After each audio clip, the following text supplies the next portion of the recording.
então, foi um aventureiro, morador de mar. Ele foi praticamente um pirata em vários períodos de sua vida. E ele escreve muito a respeito de uma natureza selvagem, que a gente aqui não conhece muito, mas que é bastante comum no Alasca, por exemplo. E é onde se situam algumas de suas histórias. Uma das histórias era o fim.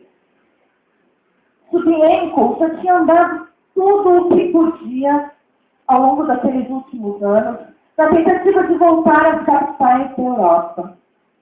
Era lá que o seu coração estava, sempre. Sua memória nos teatros, em Roma, Viena. Mas agora, o seu caminho tinha sido interrompido. Logo ali, no Alasca, lugar mais longe onde ele tinha chegado. Agora, Subienko estava sentado na neve, com os braços amarrados atrás das costas, aguardando o momento da tortura. Diante dele, uma massa sanguenta respirava os últimos suspiros. Era o grande Ivan, outrora conhecido assim por seu tamanho e sua força bruta. Agora, ali, atirado, porque tinha sido torturado pelos homens daquela tribo e aguardava a tortura pelas mulheres. Subienko observou que quando elas começaram a lidar com ele, o sofrimento dele aumentou muitíssimo. As mulheres são muito melhores de tortura do que os homens. E os gemidos que o cossaco gritava eram agoniantes. E Subienko não aguentava mais olhar aquilo. E ficava imaginando que dali a pouco seria o seu momento. Medo da morte? Nada. Subienko não tinha medo da morte. Ele passava a vida sempre por um triste. Ora, a ideia da morte, ele ter medo disso? Nada, não. O problema era a tortura. Mas imaginem bem, ser torturado e sentir dor é óbvio. Qualquer torturado passa por isso. Mas o pior é o espetáculo em que a dor pode nos transformar. Vocês imaginem sendo torturados e começarem a rezar, a pedir, implorar. Isso ele não queria de jeito nenhum passar por uma coisa assim, afinal de contas, ele tinha o seu orgulho, ele não podia passar por isso. Imagine o vexame, imagine quando ele suplicasse, o que ele diria? Pelo amor de Deus, me só. Subienko não era assim. Ele queria morrer de maneira limpa, brava, com um gracejo e um sorriso. Que essa sim era a maneira certa de morrer. E ele ali, citando o grande Ivan, lembrou-se que no seu momento ele seria torturado por Ikawa. E a Kawa era um índio mulato, daquela tribo mesmo, a quem o próprio Subienko tinha expulsado a pontapés na semana anterior de dentro do forte e deixado a marca de seus chicotes tocar cachorros no rosto. Ele sabia que a Kawa reservava para ele os piores tormentos. Então, ele tentou pensar em outras coisas. Distrair-se. E ali, sentado na neve, pensando, ele se lembrou do pai, da mãe, do ponezinho, ele tinha um ponezinho, ele se lembrou. Se lembrou de quando era jovem. Aí ele lembrou que quando ele era jovem, se envolveu com aquele grupo de jovens, aqueles que lutavam pela independência da Polônia, assim como ele. E ele se lembrou de como a sua vida foi sendo transmutada a partir dali. Porque vejam, ele lutava pela independência da Polônia, junto com esses outros jovens, e de repente foram presos Na prisão, torturados, fugiram das prisões e foram parar nas minas, onde foram torturados novamente.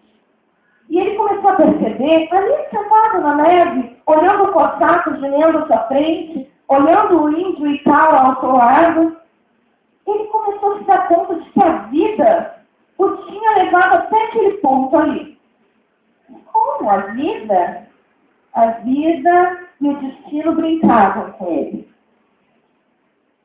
Ele tinha se envolvido com isso e com selvageria em todas as suas formas. E o mais importante, os companheiros com quem ele lidava matavam. Todos ali matavam. Inclusive ele matou aquele jovem lá na estrada para roubar o passaporte. Ele matou aqueles 2 oficiais russos.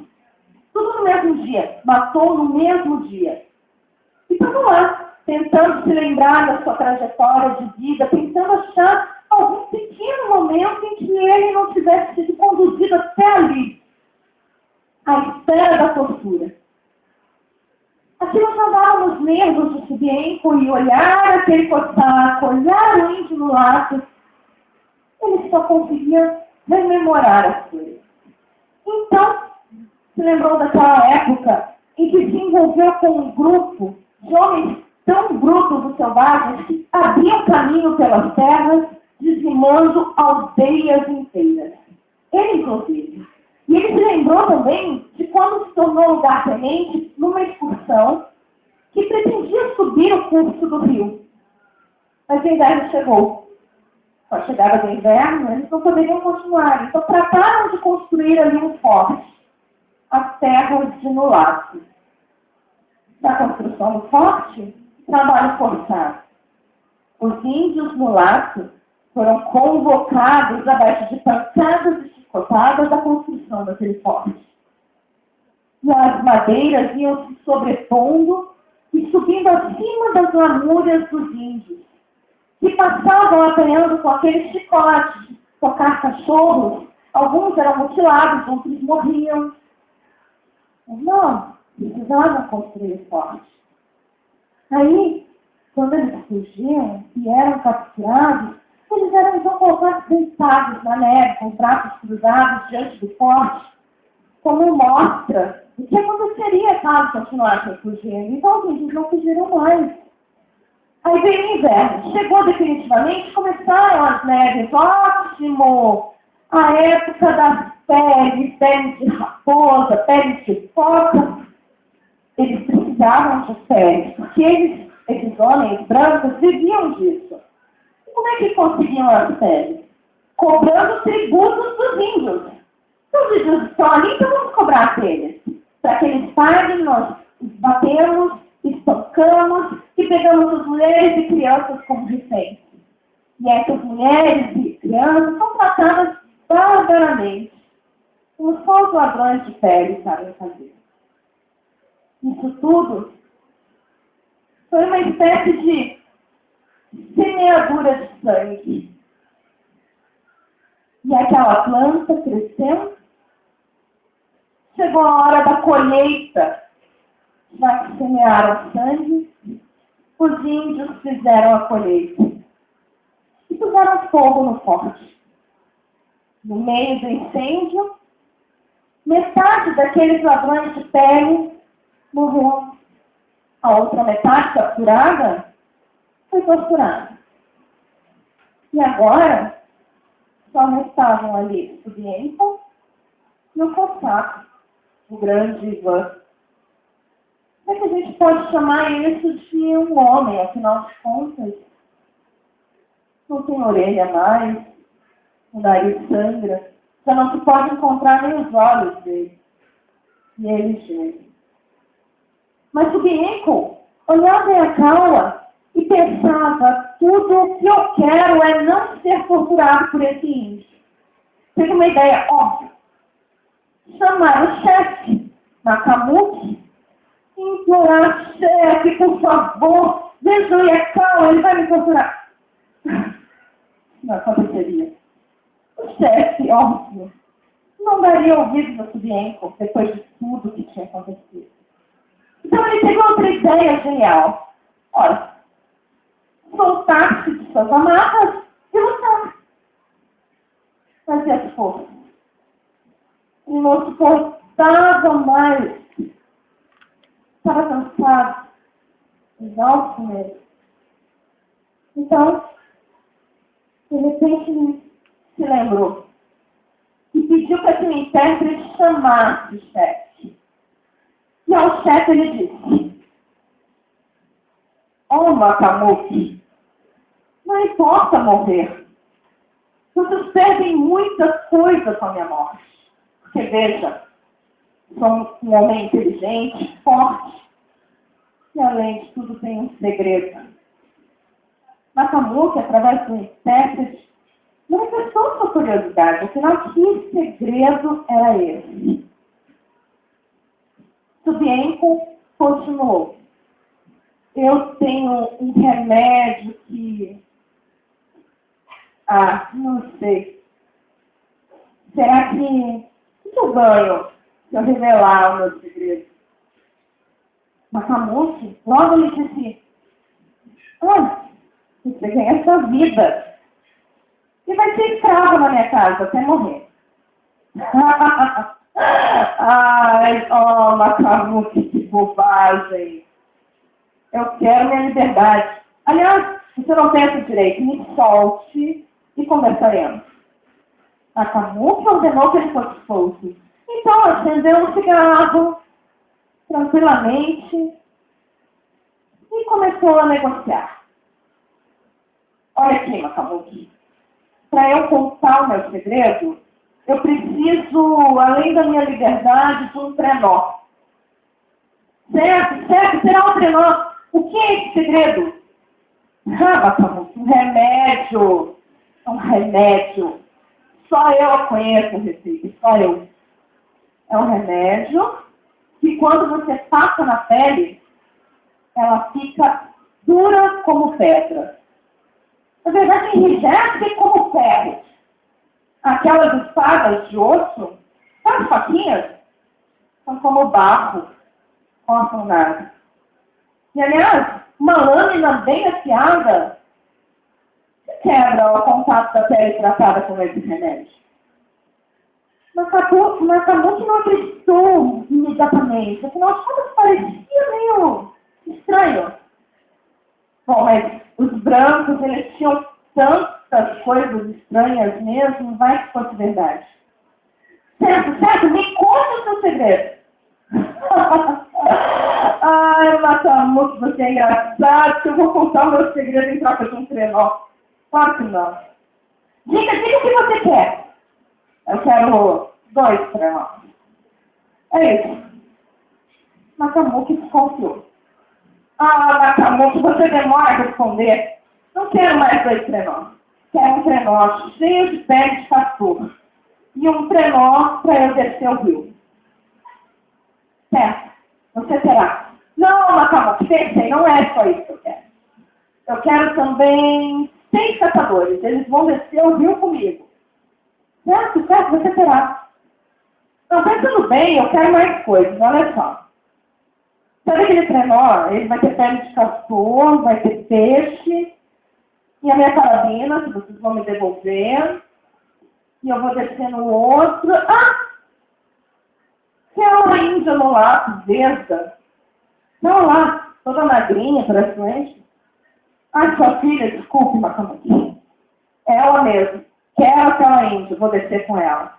Aliás, um segredo que eu vou contar, mereço casar com a sua filha. Macamuque pensou rapidamente e viu que valia a pena. Aceitou todas as solicitações de Subienco. Agora, Macamuque, você me dá 20 caçadores e eu vou ali na floresta pegar os ingredientes. Recebeu os seus 20 caçadores e entrou na floresta.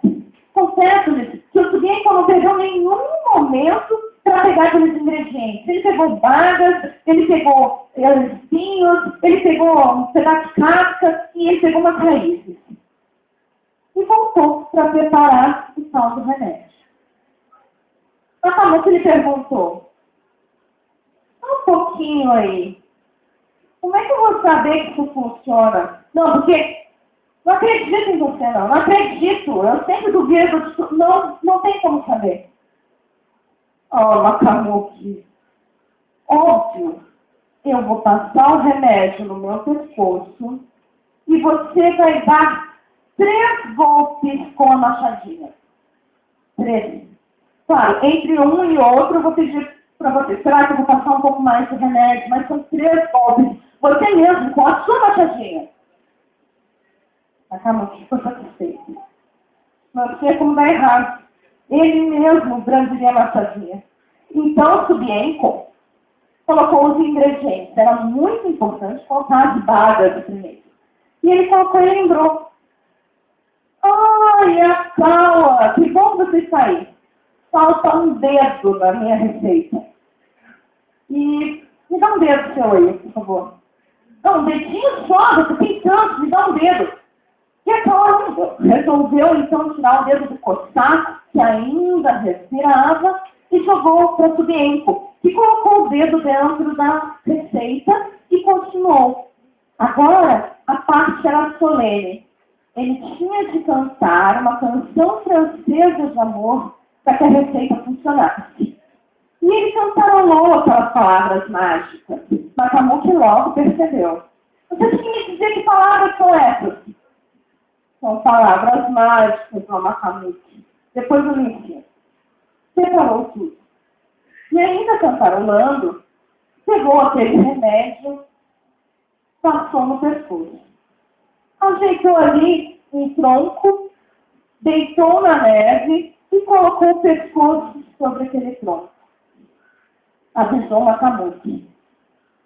Assim que eu der o sinal, você pode me golpear com a machadinha. Quando o Subienko se deitou ali com o pescoço no tronco, foi como se ele estivesse prestes a dormir. Nossa, eles estavam muito cansados dessa vida toda.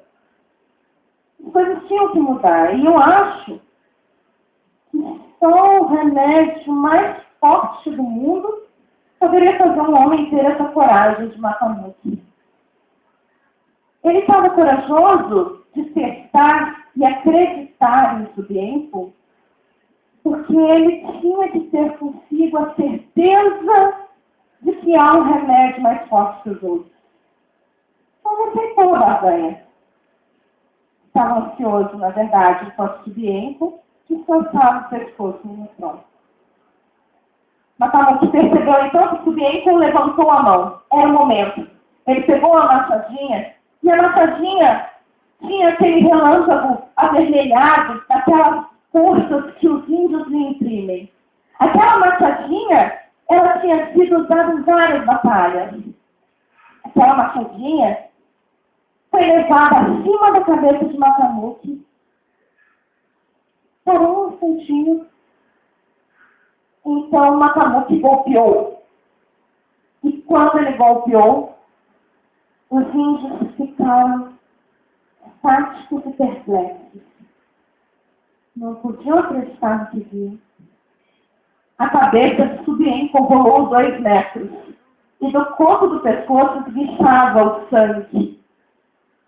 Macamuque, o chefe, viu aquilo e percebeu que tinha sido enganado pelo ladrão de pele, que morreu da maneira que queria. Macamuque, então, sentiu que ficou com a cara no chão. Virando-se, ele partiu lentamente. E atrás de si, podia ouvir as risadas de toda a sua tribo.